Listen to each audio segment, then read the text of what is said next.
तुमको जो नेमतें बख्शी हैं और तुम पर जो किताब और दानाई की बातें नाजिल की हैं, जिनसे वो तुम्हें नसीहत फरमाता है, उनको याद करो और अल्लाह से डरते रहो और जान रखो कि अल्लाह हर चीज से वाकिफ है।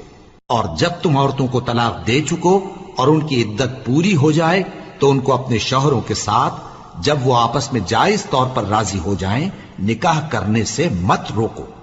इस हुक्म से उस शख्स को नसीहत की जाती है जो तुम में अल्लाह और रोज़े आखिर पर यकीन रखता है। ये तुम्हारे लिए निहायत खूब और बहुत पाकीज़गी की बात है, और अल्लाह जानता है और तुम नहीं जानते। और माएं अपने बच्चों को पूरे 2 साल दूध पिलाएं। ये हुक्म उस शख्स के लिए है जो पूरी मुद्दत तक दूध पिलवाना चाहे, और दूध पिलाने वाली माओं का खाना और कपड़ा दस्तूर के मुताबिक बाप के जिम्मे होगा। किसी शख्स को उसकी ताकत से ज्यादा तकलीफ नहीं दी जाती। तो याद रखो कि न तो